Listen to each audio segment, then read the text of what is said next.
Ini penting. Alhamdulillah الذي هدانا لهذا وما كنا لنهتدي لولا أن هدانا الله. الصلاة والسلام على رسول الله وعلى آله وصحبه ومن تبعه ومن والاه. سبحانك لا علم لنا إلا ما علمتنا إنك العليم الحكيم ولا حول ولا قوة إلا بالله العلي العظيم.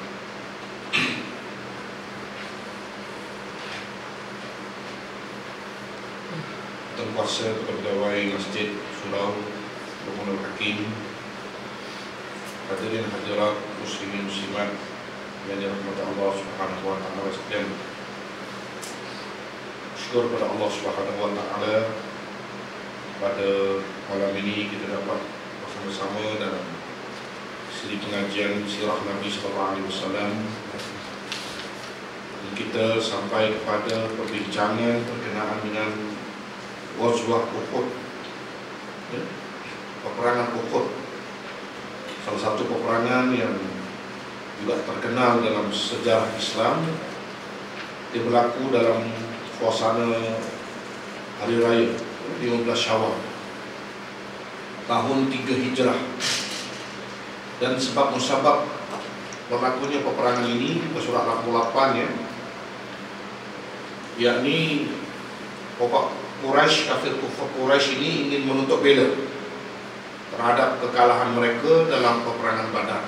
Ya, dalam peperangan Badar tempoh hari, walaupun jumlah mereka ramai, ya, tetapi lawan dengan 313 orang, yang 300 lebih ini menang, yang 1000 dikalah. Ini kuasa Allah Subhanahu wa taala. Ya. Mereka membuat persiapan, sebenar-benar persiapan lah, sehingga mereka benar-benar bersedia untuk memerangi Rasulullah SAW di Madinah. Mereka keluar dalam angkatan tentera yang agak ramai juga, sekitar 3.000 orang. Itu tidak termasuk bilangan tentera Habisi, kaum yang dihubungkan dengan sebuah bukit di sebelah bawah Mekah yang dipanggil Habisi, ya.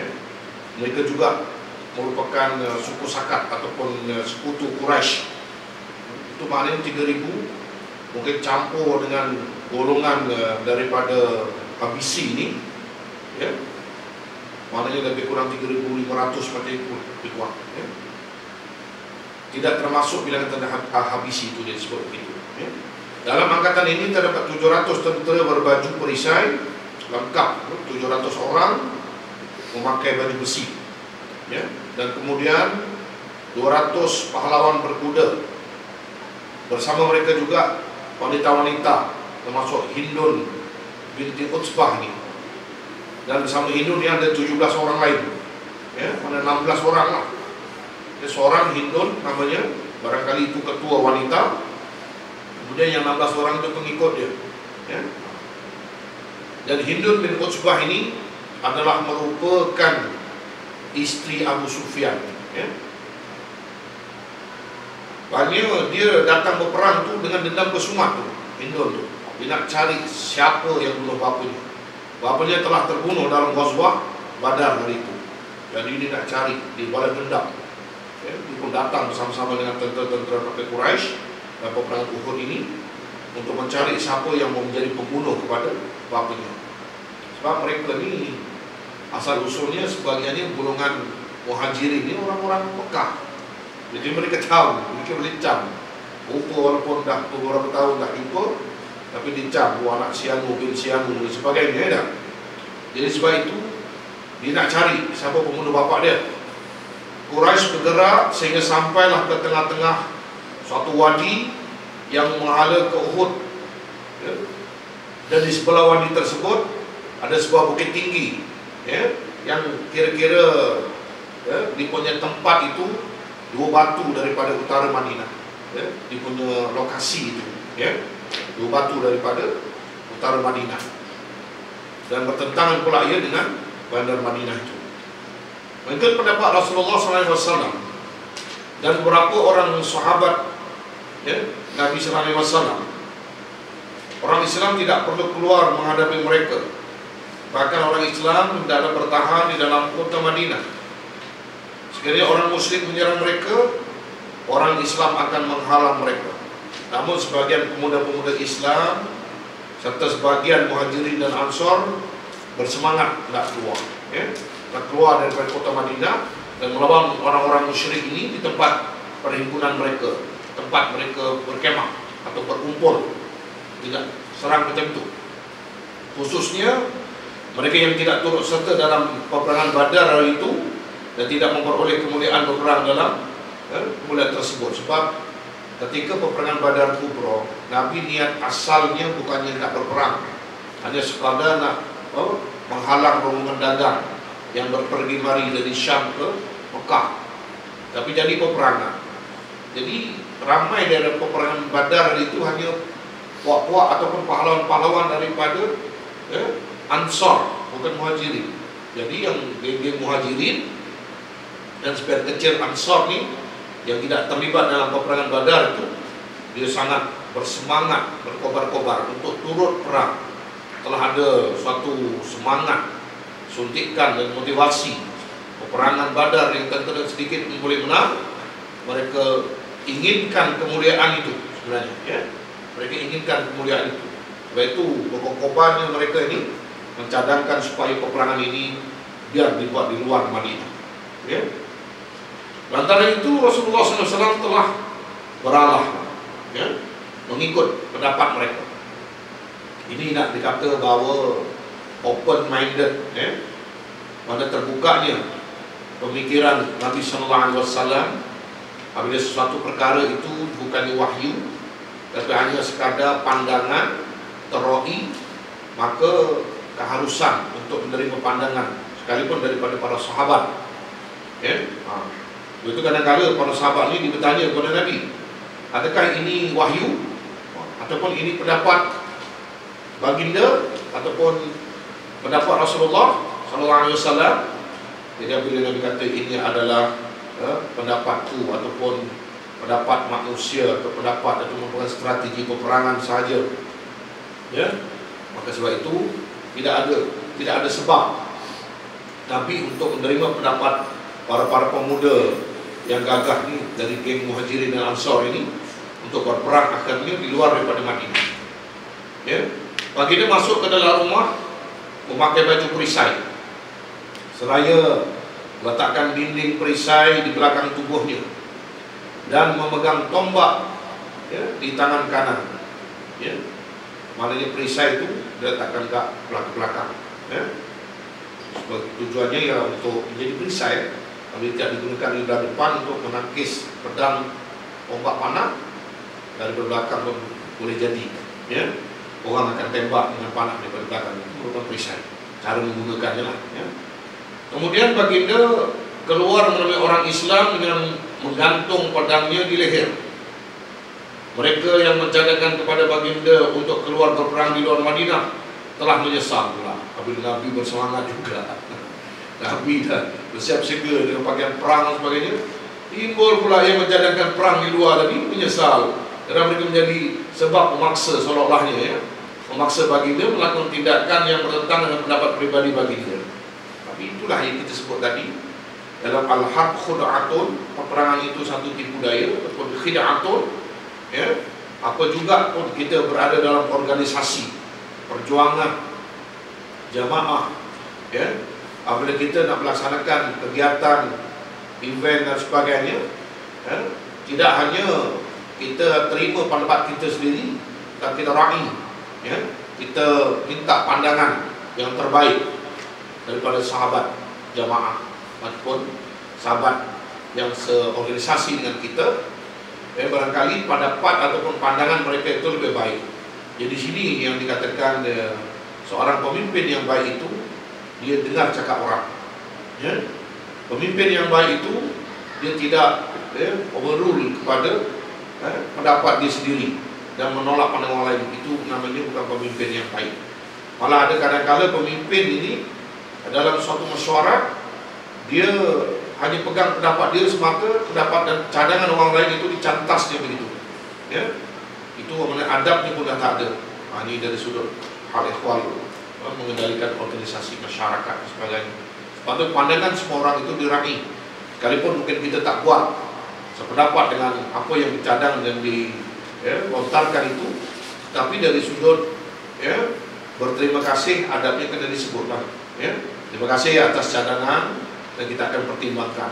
Kalau sekiranya ianya munasabah, insya-Allah kita akan lakukan. Tapi kalau sekiranya ia barangkali ada pendapat yang lebih baik dan lebih munasabah dan relevan, insya-Allah itulah barangkali yang kita akan sama-sama laksanakan. Jadi itu sekurang-kurangnya begitu pandangan pendapat sebagai ucapan terima kasih itu kena ada dalam kita memimpin organisasi, mesyuarat dan sebagainya. Seterusnya mereka berkata kepada Rasulullah SAW, kami tidak seharusnya menyalahi pendapat kamu ya Rasulullah. Oleh itu buatlah apa yang kamu mahu. Kalau kamu duduk di sini sekiranya kamu mahu. Maka Rasulullah SAW menjawab kepada mereka dengan sabda baginda, tidak wajar bagi seorang Nabi apabila dia memakai baju perisainya untuk dia menanggalkannya semula, sehingga Allah SWT memberikan hukuman antaranya dan musuhnya. Ya, ini benda yang menjadi pantang sebenarnya bila seorang pemimpin yang siap siaga nak berjuang pakai baju perisai dan sebagainya, tiba-tiba nak ditanggalkan, kira tak jadi, nak patah balik ke umpamanya sebagainya, tak jadi kan. Mana semangatnya, mana istiqomahnya. Lagi-lagi dalam soal bertempur dan berjuang berhadapan dengan musuh-musuh Islam ini, kalau taradud berpergi mari gitu jiwa, kejap nak berjuang, kejap tak payah, kejap takut, kejap nak ke depan, tak payah. Sepatutnya kalau berhadapan dengan musuh Islam ini penuh dengan komitmen kita di tuan-tuan. Semangatnya, strategi semua dah diatur siap, bekalannya apa semua. Tiba-tiba dalam suasana itu dah siap, tiba-tiba macam nak jadi, tak jadi, tak jadi. Apa dia? Dia bukan perjuangan apa, olok-olok. Depan tu musuh Islam. Kalau kita mentaradut, tak ada keseriusan dalam apa perjuangan ini, tak jadi apa sebenarnya. Ini yang ditunjukkan oleh Nabi SAW kepada para sahabatnya. Tidak wajar bagi seorang Nabi apabila dia memakai baju perisainya untuk dia menanggalkannya semula, sehingga Allah Ta'ala memberikan hukuman antaranya dan musuhnya. Padahal sama lah juga orang nak berjuang, dah sampai tempat perjuangan, dia pergi cabut lari, biarkan kawan tu dia hantam ataupun dibunuh, dia sendiri cak alibut cabut, tak jadi itu. Kemudian baginda bersama-sama kira-kira 1000 orang Islam telah berangkat keluar Madinah, termasuk 100 tentera berbaju perisai dan 2 pahlawan berkuda. Tengok pilihan ada terlalu jauh. Ini 3.000 lebih, ini 1.000 lebih dia. Dalam 1.000-nya 100 tentera berbaju perisai, berbanding dengan mereka tadi ada 700 tentera berbaju perisai dan 200 pahlawan berkuda. Ini 2 pahlawan berkuda Ketika orang Islam berhimpun untuk keluar, Rasulullah SAW melihat satu kumpulan Yahudi mau turut keluar bersama Abdullah bin Ubay bin Salul, ketua orang munafik. Rasulullah SAW tidak bertanya, adakah mereka telah Islam? Mereka berkata, tidak wahai Rasulullah. Baginda bersabda, suruh mereka pulang. Kita tidak meminta pertolongan orang-orang musyrik untuk memerangi orang musyrik. Itu maknanya. Jadi kita bimbang. Jadi dalam suasana peperangan ini macam-macam perkara yang perlu dilihat sebenarnya. Dari sudut strategi, dari sudut siapa yang ingin menawarkan bantuan dan sebagainya. Kalaulah kita tak berhati-hati dalam soal melihat siapa yang di hadapan kita, di kanan kita, di kiri kita, di belakang kita, di bawah kita, kalau tak tengok betul-betul, barangkali kita akan terperangkap dengan peperangan ini. Kerana boleh jadi golongan Yahudi dan kelompok munafikin yang dipimpin oleh Abdullah bin Ubay bin Salul ini sama juga sebagaimana nanti akan berlaku. Kita akan tengok nanti dalam peperangan demi peperangan ini. Di antaranya adalah peperangan Bani Quraizah, tuan-tuan sekalian. Dalam peperangan Bani Quraizah ini, Bani Quraizah asalnya duduk di Madinah, dia sanggup taat dan bayar ufti kepada kerajaan Islam di Madinah. sangat setia. Tetapi apabila berlaku peperangan Khandaq atau berlaku peperangan Ahzab, akhirnya Bani Quraisyah ini dalam peperangan itu dia belot, dia memihak kepada tentera kafir Quraisy, barisan Ahzab itu. Dia tahu kita bimbang begitu. Jadi Nabi dah nampak awal lah, kata takut geng Yahudi siapa nak percaya pokok Yahudi, tapi percaya. Sampai sekarang ni apa mereka nak berdamai menjadi bohong belaka. Perangai mereka memang macam ni. Ya, nanti kita akan selidiki di dalam dalam tafsir. Ya, kalau tuan-tuan mengaji tafsir surah Al-Baqarah ni pun selidiki orang munafik. Kemudian ayat yang seterusnya yaitu ayat 17 hingga ayat 20. Ya, surah Al-Baqarah menceritakan bagaimana ciri-ciri orang-orang munafikin ini. Nak dibuat janji pun tak boleh. Orang Yahudi serupa golongan Yahudi ni lagi lah, perdamaian apa pun tak boleh nak diguna pakai kepada mereka. Mereka akan engkar. Ya. Jadi sebab itu Nabi suruh mereka balik saja. Ya. Nampak ada pula Abdullah bin Ubay bin Salul dan juga orang-orang munafik ni serta orang Yahudi nak bersama-sama seolah-olahnya berarak dengan para sahabat pejuang-pejuang Islam ni. Nabi suruh balik. Sebab dikhawatiri dalam suasana peperangan nanti mereka ni belot dan melakukan sebaliknya. Mereka menyerang balik umat Islam dalam suasana berkecamuk itu. Barangkali begitu. Lebih baik suruh balik. Di pertengahan jalan Abdullah bin Ubay bin Salul ini bersama dengan 300 orang munafikin itu tadi, ya, menarik diri. Bukan dia suruh menarik diri, memang Nabi suruh balik awal-awal. Ya. Tak jadi berperang, ya, membantu orang Islam berperang. Sebenarnya mereka ni dah ada niat dah rupanya. Sebenarnya bila mereka bersama-sama dengan tentera Islam 1,000 orang tu, ya, jadi apabila di tengah-tengah jalan dia rupanya menjadi batu api untuk menyatakan kepada tentera-tentera Islam yang lain. Sebab ada dalam kitab Nabi SAW itu, dalam dalam hadis Nabi, ya, dia bekerjasama dengan syaitan ini yang selalu nak membuat taswis, nak mewas-waskan, ya, orang Islam ni. Buat apa kamu pergi berperang, nanti bini kamu ramai jadi janda gitu. Buat apa kamu nak pergi berperang, ya, nanti harta kamu habis, nanti kamu mati, anak kamu yatim, ya, macam-macam. Nanti harta kamu, ya, tak ada dah, nanti tangan kamu luka, macam-macam benda. Ya, ini peranan Abdullah bin Ubay bin Salul ini. Akhirnya, ya, betul lah. Sementara Nabi memang dah suruh Abdullah bin Ubay Salul dengan Yahudi ni balik, rupanya sempat lagi dia nak hendak mempengaruhi, ya, dan juga menghasut, ya, orang-orang yang lain, sehingga berjaya menarik sekitar 300 orang ni. Asalnya 1,000 orang tentera Islam ni kan. Jadi hanya tinggal 700 orang, 300 orang berbalik dengan Abdullah bin Ubay bin Salul. Tu dia. Dia punya jahat, punya perangai Abdullah bin Ubay bin Salul ni.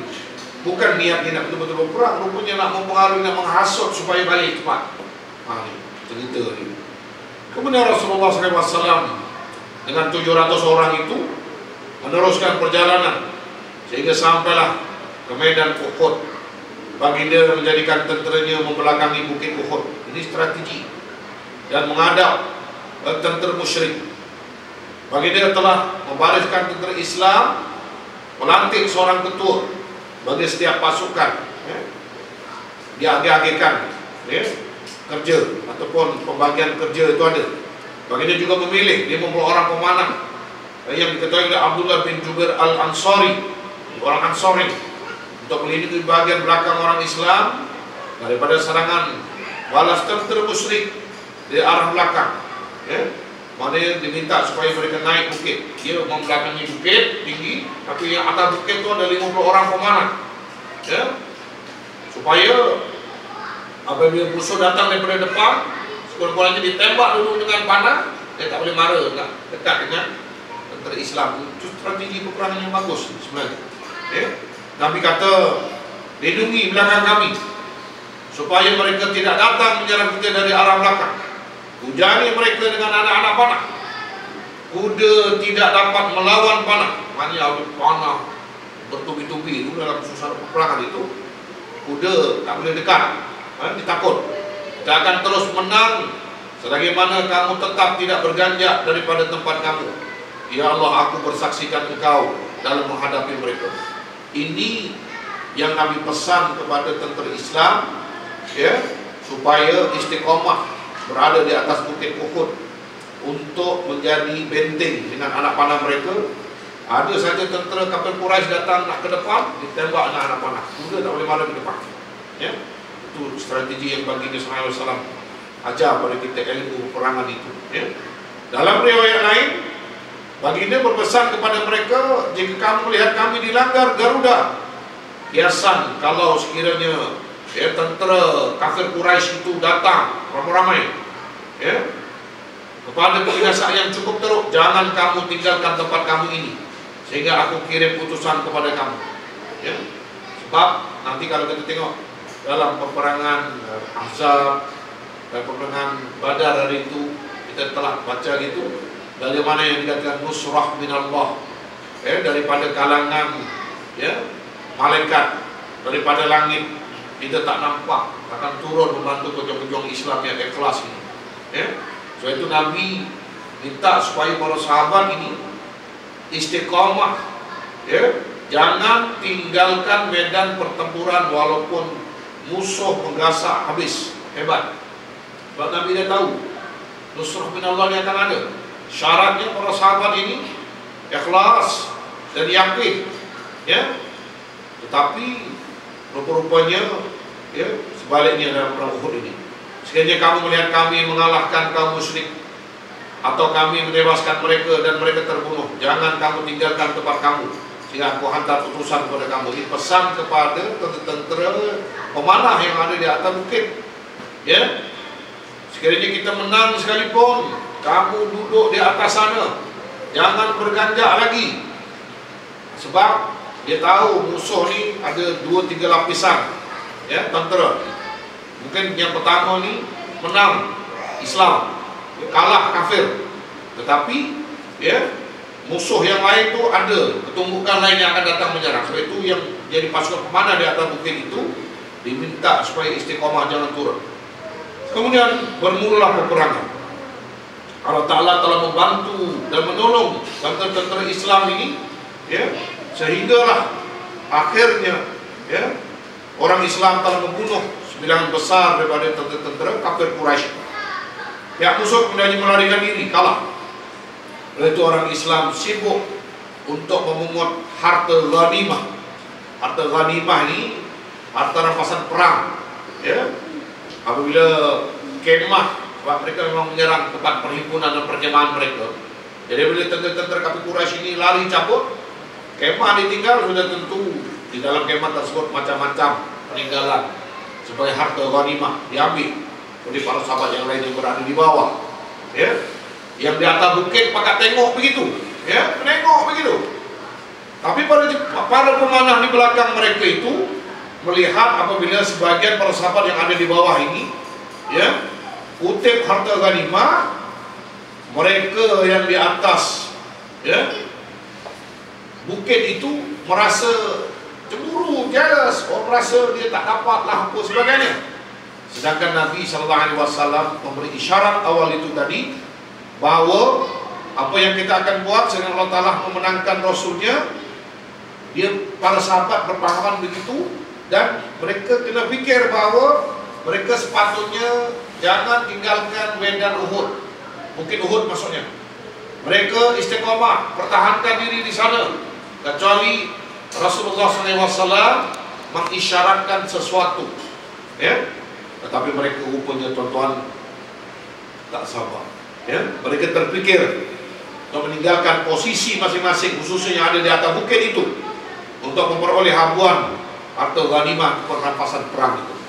Lantas ketua mereka Abdullah bin Jubair dia istiqamah lagi. Abdullah bin Jubair ini, ya, dia memberitahu kepada sahabat-sahabat yang lain 49 orang yang ada di atas bukit itu, ya, berpesan dengan mereka, wahai para sahabatku, jangan kamu meninggalkan bukit ini, ya. Ingat tentang pesanan Rasulullah SAW. Namun mereka menjawab bahawa peperangan telah tamat dan tidak perlu lagi untuk kekal di tempat mereka. Hanya Abdullah beserta 10 orang lain. Jadi 10 orang lain ini orang yang istiqomah. Maknanya 40 orang lain turun ke bawah dalam kelibut nak ambil harta ghanimah rampasan perang. Hanya 10 orang inilah yang bertahan di atas bukit. Khalid bin Al-Walid, dia ketua kepala masam, kepala Gedebek, kepala Samsing, jagoan tengik angkatan musyrik ini. Rupanya ditengok, walaupun zaman dulu tak ada teropong, tapi kelibat di atas bukit, manusia turun dan sebagainya, dia nampak. Tengok saja orang-orang yang di atas bukit itu pakat turun, dan meninggalkan posisi yang paling strategik itu, akhirnya dia pun patah balik dan menyerang hendak daripada sebelah belakang bukit. Agar tentera Islam tidak menyedari, sibuk kutip apa harta ghanimah itu tadi, harta rampasan perang, maka para sahabat yang sedang sibuk itu tak sedar serang hendak itu dilakukan, melainkan setelah pedang-pedang menyerang mereka di sana sini, ikatan saf atau warisan mereka menjadi kacau bilau, ucak-kacir. Ketika itu juga tersebar kabar angin bahawa Rasulullah SAW telah terbunuh. Sebagian mereka telah lari pulang ke Madinah, sebab tahu Nabi dah tak ada. Orang musyrik dapat sampai kepada Rasulullah SAW. Batu-batu yang mereka lontar mengenai baginda, sehingga baginda jatuh pingsan. Mukanya luka, kedua lututnya bercalar-calar, bibir bawahnya berdarah dan topi kepalanya pecah. 2 cincin rantai topi itu telah terbenam masuk ke pelipis baginda, ke pelipisnya, mana terbenam. Luka dalam. Orang musyrik bertambah ramai menyerang Rasulullah SAW untuk membunuh baginda. Baginda Rasulullah SAW tetap bertahan bersama-sama sekumpulan orang mukmin. Antara mereka ialah Abu Dujanah yang bertindak menjadi perisai Rasulullah SAW. Dia melindungi baginda daripada anak-anak panah. Sanggup dia terkorban kerana melindungi pemimpin yang dicintai baginda. Anak-anak panah itu telah menembusi belakang Abu Dujanah. Begitu juga Sa'ad bin Abi Waqqas. Beliau telah memanah pada hari tersebut, kira-kira telah kena panah, 1000 anak panah. Bayangkan tuan-tuan, bagaimana luncanya manusia, 1000 anak panah itu. Antaranya lagi Nasibah Ummu Umarah Al-Ansariyah, orang Ansariyah muslimat ini. Dia meninggalkan tugas memberi minum tentera yang cedera, asalnya sebagai jururawat. Seorang muslimah harus berada dalam medan pertempuran. Dia hanya merawat orang sakit, cedera. Tetapi ketika kocar kacir itu, dia pun angkat pedang, bertempur menggunakan pedang dan memanah demi mempertahankan Rasulullah SAW. Dia terus bertempur sehinggalah sebatang anak panah hinggap mengenai tengkuknya, menyebabkan luka yang dalam. Bersama-sama dengan Nasibah juga, suami dan 2 orang anaknya yang turut serta mempertahankan Rasulullah SAW. Rasulullah SAW mendoakan untuk mereka, semoga Allah memberi keberkatan, memberkati keluarga ini. Dan Nasibah berkata, doakan kepada Allah supaya kami menemanimu di syurga. Lantas baginda berdoa, ya Allah, jadikan mereka teman-temanku di syurga, insyaAllah. Satu subuh, doa-doa ini. Nasibah radhiyallahu anha berkata, selepas itu aku tidak mempedulikan lagi bencana yang menimpaku dalam urusan dunia. Baginda sallallahu alaihi wasallam berkata berkenaan Nasibah, aku tidak menoleh ke kanan dan ke kiri pada hari peperangan Uhud itu berlaku, melainkan aku melihatnya berperang di hadapanku. Masya Allah, Nabi pun takjub dengan tangkasnya Nasibah ini. Pada hari tersebut Nasibah mendapat 12 luka, sama ada akibat tikaman tombak maupun ketakan pedang. Pada saat-saat genting itu, Ubay bin Khalaf telah cuba untuk sampai kepada Rasulullah SAW, bertujuan untuk membunuh Nabi. Kemudian baginda bersumpah, ya, dia bersumpah tidak akan berpatah balik. Mati Abu Ubay bin Khalaf ini, ya, tak silap Ubay bin Khalaf ini yang mendakwa sebagai nabi, ya, selepas nabi, ya. Dia lain dengan Abdullah bin Ubay bin Salul, dia lain. Ubay bin Khalaf ini, ya, seorang gedebe Arab Quraisy ini, dia bersumpah tidak akan patah balik. Maka Nabi SAW mengambil sebatang tombak daripada sahabat yang bersama dengan baginda, lalu merejamnya ke leher Ubay. Rejaman tersebut menjawab kematian Ubay bin Khalaf, juga merupakan satu-satunya orang yang dibunuh oleh Nabi SAW dalam semua ghazwah baginda. Tapi Nabi tak bunuh orang, ya. Maka para sahabat, dia memberi semangat, ya, dia mempertahankan diri, ya. Dan inilah sejarah Ubay bin Khalaf ini dibunuh oleh tangan Nabi sendiri dengan tombak. Dalam suasana apa ni, kita memang harus, dia mempertahankan diri. Daripada dibunuh, kita boleh membunuh dalam keadaan penting. Jadi dalam suasana peperangan memang orang datang nak membunuh kita, nak memerangi kita, jadi kita boleh, ya, membunuh dan juga memerangi mereka semua.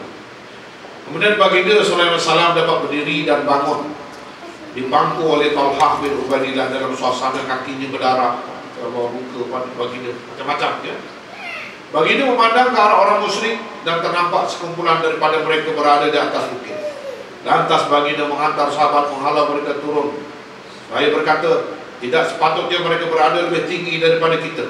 Ya Allah, tiada kekuatan bagi kami melainkan dengan kamu. Ya la haula wa la quwwata illa billah. Itu yang disebutkan oleh baginda. Pertempuran telah berakhir. Abu Sufyan menyatakan kelegaan hatinya dan hati orang musyrik yang lain setelah berjaya menebus kekalahan mereka dalam ghazwah Badar dengan kata-kata, hari ini merupakan bayaran bagi kami, ya, kerana telah menebus kekalahan kami di peperangan Badar tempoh hari. Di antara mereka yang terbunuh inilah dalam sejarah Uhud inilah, ya, Sayyidina Hamzah yang akhirnya, ya, dipanggil oleh Nabi sebagai Sayyidu Syuhada, penghulu pada syuhada, ya, merupakan juga bapa atau paman, bapa saudara atau paman kepada Rasulullah SAW. Ya, Hindun ini isteri Abu Sufyan, ya, memang dia dengki. Barangkali yang membunuh bapanya itu juga Sayyidina Hamzah. Apabila matinya Hamzah ini, ya, dikelar mayatnya, dibelah perutnya, diambil jantungnya, dan kemudian dimamah, dikunyah dan diluahkan balik sebagai satu penghinaan, ya, kepada Sayyidina Hamzah ini. Yaitu Nabi, ya, merasa amat sedih melihat keadaan Hamzah. Lantas berkata, sekiranya Allah Ta'ala memenangkan aku ke atas Quraisy, di suatu tempat aku akan hantar 30 orang lelaki daripada mereka, ya. Maknanya, ya, apabila tengok terkorbannya bapa saudaranya dan juga, ya, pahlawan Islam ini, ya, Nabi sampai bersumpah, ya, aku akan kelar 30 orang lelaki daripada mereka. Sampai macam itu nak dikelar, bukan dikejar, kelar tadi. Dan menggambarkan bagaimana marahnya Nabi dengan begitu sedihnya melihat Sayyidina Hamzah itu dikelar, dibelah perutnya, dikunyah, sehingga kalaulah nanti ada peperangan lain, nescaya aku akan kelar 30 orang lelaki daripada mereka. Ya, kafir Quraisy ini, ya, sebagai satu keadaan yang melampau sangat. Tapi sebenarnya bukanlah begitu, sebagai suatu kata-kata yang kadang-kadang terpacul keluar akibat kemarahan dan juga, ya, rasa sedihnya melihat orang yang begitu mulia, ya, dibunuh dengan begitu zalim, ya, oleh Hindun itu. Inilah, ya, berlaku dalam peperangan Uhud.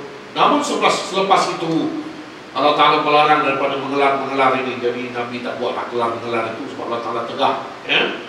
Sebab manusia ni macam mana pun keadaan dia manusia.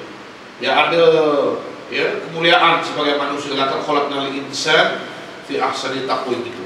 Di mana Allah sesungguhnya, ya, Allah Ta'ala telah menciptakan, aku telah menciptakan manusia itu dengan sebaik-baik kerjanya. Sebab manusia ini ada akal, ya, tak bolehlah menzalimi, nak dikelar, nak diseksa mayat. Sebab itu kalau kita tengok dalam peperangan itu, mayat yang telah meninggal ditembak lagi, itu melampau, perbuatan zalim, ya, dilarang kita menzalimi mayat-mayat, ya.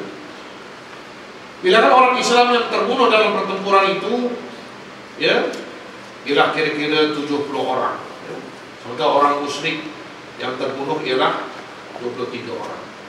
Ini yang kalau kita tengok tuan-tuan, ya, sejarahnya ada dalam surah Ali Imran ini, ya, kalau kita baca ayat 139, 142, ya, 152, 153 ni, ya, cerita berkenaan dengan setiap peperangan tu ada dalam Al-Quran, ya, tuan-tuan. Boleh rujuk, ya, yang bermaksud, dan janganlah kamu merasa lemah dalam perjuangan mempertahankan dan menegakkan Islam.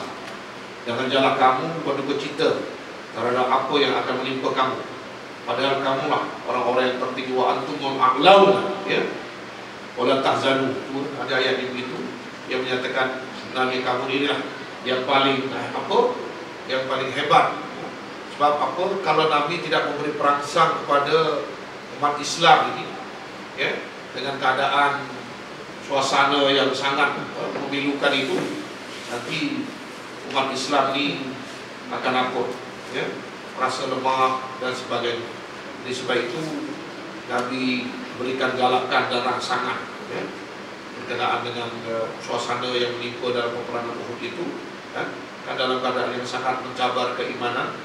Kalau kita tidak ya, tidak diberikan satu rangsangan dan motivasi, wa antumul a'lau, sedangkan kamu ini adalah orang yang paling tinggi, ya, orang yang paling mulia, supaya kita berfikiran bahawa jangan adanya sifat lemah semangat dan sebagainya, ya. Kita mesti kena ada perasaan bahawa kitalah yang paling tinggi, ya, kita yang paling mulia, kitalah yang paling hebat, ya. Jangan kita rasa bahawa kita ini sebagai orang yang orang yang boleh diperkotak-katikkan dan sebagainya. Tidak, tapi kitalah orang yang mempunyai kemuliaan dan ketinggian di sisi Allah Subhanahu wa taala. Ya. Ada azan. Ya. Terus. Ya. Itu yang kita wa antumul a'launa in kuntum mu'minin, ya. Dan kamulah orang yang paling tinggi mengatai musuh dengan mencapai kemenangan jika kamu orang-orang yang sungguh-sungguh beriman kepada Allah Subhanahu wa taala. Sembilan ayat itu. Dan inilah yang dikatakan motivasi kepada umat Islam sampai sekarang ni pun. Kita tidak boleh merasa diri kita ni lemah, diri kita ni tersisih, kalah, diri kita ni tak membangun, tak maju, ya, tak ada pembangunan. Kita orang Islam ni nak kena nak kena ada perasaan jiwa besar, khususnya apabila berhadapan dengan musuh-musuh Islam, apabila nak bersaing dengan siapa saja di kalangan masyarakat di dunia ini, supaya kita ni jangan menjadi golongan yang menjadi golongan yang dipandang hina, dipandang rendah, dipandang remeh, kalah, lemah dan sebagainya, ya. Kita mesti kena berjiwa besar itu, ya. Kalau tidak, sampai bila-bila pun, ya, umat Islam ni apabila tidak diberi motivasi sebegitu, dia akan merasakan diri dia ni tak hebat. Kita pun low profile, lemah semangat, serba-serbi, tawaduk, tak ada tempat. Itu bukan dia. Kita kena berjiwa besar lah. Itu ayat ini sangat memberi motivasi lah kepada diri kita tentang umat Islam ini sebenarnya adalah a'laun, ya, tinggi. Dia mesti membangun, ya. Dia bukannya satu golongan yang lemah lesu, ya, bukan begitu. Wala tahinu wala tahzanu wa antum a'launa in kuntum mu'minin. Dalam surah Al-Imran itu juga, ya. Jangan kamu rasa rasa, ya, lemah, dan jangan pula kamu bersedih hati, padahal kamulah orang-orang yang paling tinggi darjatnya jika kamu orang-orang yang beriman. Ambil juga ayat itu tadi, ya, juga antara ayat-ayat Allah Subhanahu wa taala yang disebut. Dan begitu juga walillahil 'izzatul wa lirasuli walil mu'minin, dan keagungan itu hanyalah bagi Allah Subhanahu wa taala, bagi Rasulnya dan bagi orang-orang mukmin, ya. Ini yang dibekalkan oleh Nabi, ucapan-ucapan ayat Quran yang dibacakan kepada para sahabatnya, sehinggalah ayat yang menyatakan dan demikian itulah keadaan hari dunia ini, yang peristiwa kemenangan atau kekalahan kami gilirkan dia antara sesama manusia supaya menjadi ibrah atau menjadi pengajaran, dan supaya nyata apa yang telah diketahui oleh Allah tentang orang-orang yang tetap beriman dan yang sebaliknya, dan juga supaya Allah Ta'ala menjadikan sebahagian di antara kamu orang-orang yang mati syahid. Dan ingatlah, Allah Ta'ala tidak suka kepada orang-orang yang zalim. Dan juga supaya Allah Ta'ala membersihkan orang-orang yang beriman dari dosa mereka dan membinasakan orang-orang yang kafir. Adakah kamu menyangka bahwa kamu akan masuk surga padahal belum lagi nyata kepada Allah wujudnya orang-orang yang berjihad, yang berjuang dengan sungguh-sungguh di antara kamu, dan belum lagi nyata wujudnya orang-orang yang sabar, tabah dan cekal dalam perjuangan. Ya, itulah yang disebutkan bahwa ayat-ayat ini sebenarnya memberi pengajaran kepada tentera-tentera Islam supaya istiqomah dengan perjuangan, jangan rasa cemas sekalipun kalah. Paling tidak yang kalah itu akan dianugerahkan syahid, dan syahid itu sebenarnya bukan kalah tetapi kemenangan di akhirat. Walaupun di dunia tidak dapat wewenang ya untuk bertarbin dunia dan melaksanakan Islam dan muka bumi Allah, tetapi dengan syahidnya dia akan mendapat fauzun azim ya, atau fauzan azimah, yang dikatakan ganjaran yang terlalu besar yang dikurniakan oleh Allah Subhanahu wa Ta'ala itu. Ya, itu kita kena merasa ya, banggalah dengan perjuangan Islam ini, walaupun kalah syahid mati, tapi sebenarnya tidak kalah. Itulah yang dikatakan ya, kemenangan di akhirat. Kalau